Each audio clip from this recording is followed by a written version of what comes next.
자, 이번 주 전국 아파트 매매가 하락폭이 축소됐다. 내용은 제가 이제 뭐 빨간 걸로 해놓은 거 다 마이너스죠. 다 마이너스는 뭐예요? 가격이 떨어졌다는 얘기인데 하락폭이 축소예요. 여기 그래프는 어떻게 됐어요? 지금 올라가고 있죠. 요거는 지금 뭔 뜻이냐? 자, 여기 기준값이 다 마이너스예요. 이게 지금 다 0 아래가 있잖아요. 0 아래에서 이렇게 올라가는 거는 뭐예요? 떨어지긴 떨어졌지만 낙폭이 점점 좀 줄어든다는 얘기예요. 그러니까 지금 어차피 0 아래에 있기 때문에 우상향한다는 거는 가격이 떨어지긴 떨어지는 상황이지만 낙폭이 예전보다 점점 좀 줄어들고 있다. 그렇게 이해를 하시면 됩니다. 그러니까 이거 전체 요약이 요 그래프 요 한 줄로 표시가 되는 거예요. 요 보라색이 전국, 그 다음에 빨간 게 5대 광역시, 노란 게 수도권. 다 마찬가지로 이렇게 다 올라가고 있죠. 이렇게. 그러니까 낙폭이 점점 좀 줄어들고 있다. 이거는 낙폭이 줄어든다는 얘기는 매매가 되긴 되지만은 예전보다 가격이 점점 더 올라와서 거래가 되는 비중이 늘어나기 때문에 예전보다 가격이 떨어져서 거래되는 아파트가 더 많기는 많아요. 그렇지만 반대쪽에서는 가격이 올라서 거래가 되기 때문에 평균값을 내니까 아직은 전체적으로 가격이 올라가진 않지만 마이너스 상태지만 낙폭은 점점 좀 줄어들고 있다. 그렇게 보시면 됩니다. 그 나오죠. 정부 전세사기 특별법 발의. 피해자 경매자금 전액 대출. 2년 동안 이 세입자들이 이제 이렇게 좀 보조해주고 뭐 하면 앞으로 전세 사기는 좀 없겠지라는 생각으로 한시적으로 이제 법을 만드는 건데 어떤 내용이냐 한번 볼게요. 세입자한테 우선 매수권을 부여를 한다고 그럽니다. 그 다음에 경매 자금을 다 대출을 해준다고 그래요. 그럼 대출해주는 거는 정부에서 도와주는 건 아니죠.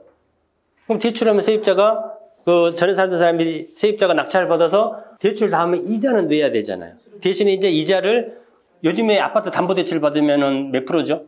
한 4, 5% 정도 되지 않나요?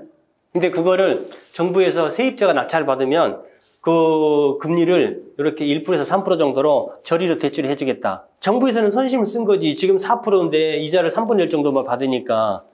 근데 이 사람들한테 이게 효과가 있을까요? 사실 이것도 버거워요. 그 다음에 우선 매수권 행사. 아까 1억 전세 살고 있는데 이게 만약에 6천만 원에 낙찰이 됐어요. 근데 이 세입자는 전세를 8천에 들어가 있어요.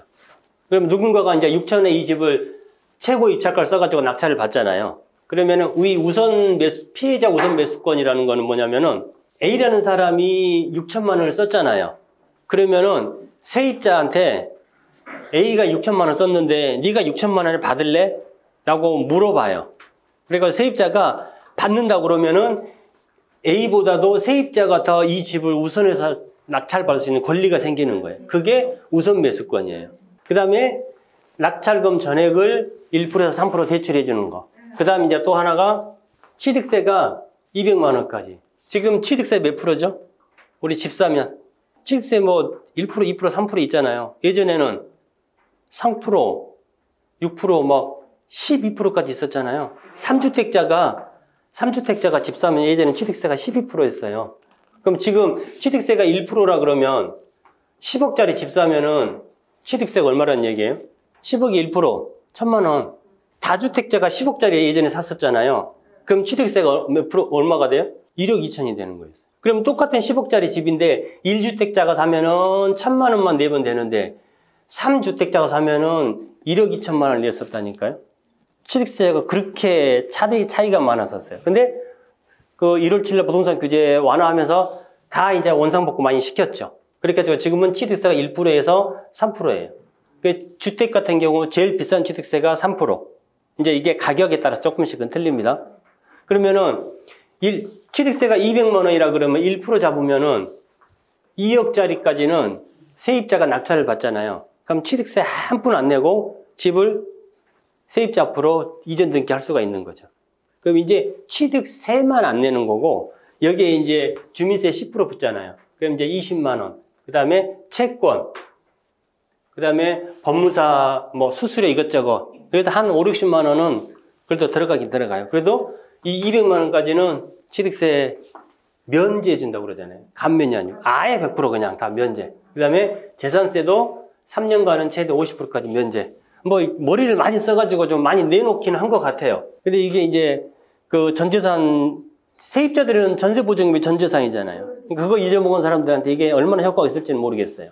자, 전세사기 피해자 6개 요건을 모두 갖춰야지 이런 지원을 해준다고 하는데, 이 사람이 전세 사기 피해자다라는 거를 판정을 하는데 심사를 해야 될 거 아니에요? 근데 심사하는데 최장 75일 정도가 걸린답니다. 기본적으로 기본 요건을 조사하는데 30일 하고, 그 다음에 이제 여기 피해지원위원회가 이를 심사하는데 여기서부터 45일 정도가 걸려요. 그러면 75일이 지나야지 이 사람이 사기 피해자다 아니다가 이제 결정이 나는 거죠. 일단은 사기 피해자로 결정이 나야지 아까 그 혜택을 보는 겁니다. 그리고 경공매에 정지를 요구를 할 수가 있다고 그래요. 일단 경매를 수도를 시키는 거죠. 경매 수도은 채권자만이 원래 할 수가 있는 거예요. 근데 세입자가 경매에 일단 정지, 진행 또는 유예라든지 정지를 요구할 수 있게 된다. 이 유예 기간 동안에는 살던 집에서 쫓겨날 걱정이 없어지는 셈입니다. 일단 누군가가 낙찰을 안 받으면 낙찰되기 전까지는 그 집에서 어떻게 되든지 살 수가 있잖아요. 그러니까 이게 이제 뭐 정지가 1년이 될지 2년이 될지는 모르겠지만 세입자한테 정지 요구를 할 수가 있다. 그 다음에 아까 우선 매수 청구권은 누군가가 그 같은 금액을 냈으면 같은 금액에 낙찰 받은 사람보다는 세입자한테 우선 매수 청구권을 줘서 세입자 네가 이걸 살 거냐? 산다고 그러면 그 사람한테 우선권을 주는.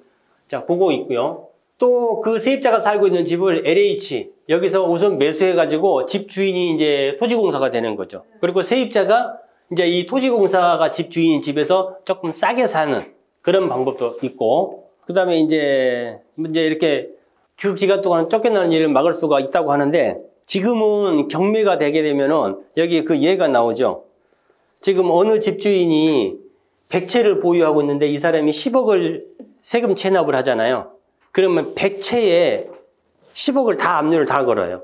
그래가지고 어느 집이 된지 정부에서 경매를 넣든지 다른 채권자가 경매를 넣든지 10억이 회수가 되면 나머지 걸려있던 거 다 알아서 이제 다 말소를 해줍니다. 근데 요거를 이제 어떻게 한다고 하냐면은 요걸 안분 비례한다는 거예요. 이 사람이 100채가 있잖아요. 100채가 있는데 빚이 10억이에요. 10억을 체납했을 경우에 10억을 100으로 나누는 거죠. 그러니까 한 집에 1000만 원 이상 압류 금액을 설정을 못 하게끔. 그러면은 10억 할 거를 1000만 원만 하면은 세입자가 자기 보증금을 회수할 확률이 훨씬 많아지겠죠. 예, 그렇게 해서 여기 보시면은 여기 요렇게 이것도 이제 일하는 사람들만 골치 아프겠죠. 그 사람이 몇 채 있는지를 다 전국에 있는 부동산을 다 조회해가지고 채권 금액하고 나누기 집수로 해야 돼요. 그래가지고 그 금액만 그 집에 이제 압류를 설정을 하겠죠. 지금 그 규정도 있어요. 항상 부동산은 뭐가 됐든지 꼭 규정이 있어요. 면적 기준, 그 다음에 금액 기준. 그러니까 이 전세 피해자로 인정을 받으려고 그러면은 전용 면적이 85제곱미터가 넘어가면 안 돼요. 85제곱미터면 우리가 흔히 알고 있는 32평짜리 아파트, 25.7평짜리, 그 다음에 보증금이 3억이 넘어가면 안 된대요. 부모님 모시고, 뭐, 다둥이 집, 얘가 셋, 넷, 이러면은 본의 아니게 큰 평수 살 수도 있잖아요. 그리고 부모님 돈, 내 돈 다 합쳐가지고 전세로 살면은 보증금이 3억 넘을 수도 있겠죠. 이 사람들은 억울할 거 아니에요. 이 사람들도 뭔가 구제방을 좀 찾아줘야 되는데, 이제 지금 흔히 말하는 그 부모하고 애 하나, 둘, 이런 가정만 기준한 것 같은데 그런 상황이 생길 수도 있어요. 그러니까 이런 피해, 지금 제도가 새로 생겼는데 이 제도를 다 혜택을 받으려고 그러면, 자, 요거를 다 충족을 해요. 이 6가지를 한번 볼게요. 여건과 쟁점이 뭐냐면은 대항력 갖추고 확정일자 있는 거예요. 대항력을 갖추려고 그러면 뭐를 해야 돼요? 세입자들은 대항력 그러면 전입신고예요. 무조건 요거는 공식이에요. 공인중개사 시험에도 항상 나와요. 대항력 이꼴 전입신고. 그 다음에 우선 변제권은 확정일자. 그러면 전세 들어가면서 전입신고하고 확정일자를 다 받으시죠. 그 다음에 본인이 들어가서 살면 거주. 요거 3개가 일치가 된 다음 날에 세입자가 보호를 받는 겁니다. 이 중에 하나라도 빠지면 안 돼요. 전입신고를 안 한다든지 주소를 잠깐 뺀다든지 확정일자 받은 계약서도 있고 전입신고도 해놨는데 짐 다 빼가지고 지방으로 이사를 가버렸다든지 그럼 점유를 안 하잖아요. 이래도 대항력이 상실돼 버리는 겁니다. 그러니까 이거 3가지는 항상 갖춰요. 죽었다 깨어난다 갖춰야 돼요. 확정일자, 그 다음에 전입신고, 점유, 본인이 들어가서 사는 거. 근데 이 전세사기 피해자로 되려고 그러면은 이거는 기본이고 요거 6가지를 다 갖춰야 되는데 요건 할 수 있겠죠. 전입신고하면 되죠. 계약서에 확정자 받으면 되죠. 어렵지 않아요. 경매가 공매가 진행이 되는지 그러면 이제 이 피해가 되려고 그러면 일단 그 집이 경매나 공매는 진행이 돼야 돼요. 그러니까 분명히 사기 피해자인데 누군가 아무도 경매를 안 넣었어요. 그러면은 경공매가 진행이 안 되니까 전세 사기 피해자로 이 사람은 인정을 못 받는 거죠. 일단 경매가 돼야 되는 거예요. 자, 세 번째. 서민 임차 주택인지 서민이란 기준은 아까 그겁니다. 보증금 3억, 전용 면적 85제곱미터. 이거 그냥 해당된다고 쳐요. 그다음 네 번째. 수사 개시 등 전세 사기와 연관이 있는지. 이 사람이 개인인데 똑같이 손해는 봤는데 전세 사기범은 아닌 것 같아. 그러면 사기 피해자가 안 됩니다. 거기다가 피해자가 나 혼자만 있는 게 아니라 다수가 발생이 돼야 되는데 다수가 몇 명이냐 이거예요. 다수가. 요즘에 제일 문제되고 있는 거 운전하다 보면은 우회전할 때 신호등 깜빡깜빡 하고 있으면은 일단 정지했다가 가야지 딱지 안 끊는다고 그러죠. 그럼 일단 정지가 지금 몇 초냐 이거 가지고 지금 막 실갱이가 많이 벌어져요. 경찰에서 이야기하는 거는 네 바퀴가 완전히 멈춘 다음에 한번 멈추고 가면 된다 이렇게 이야기를 하더라고요.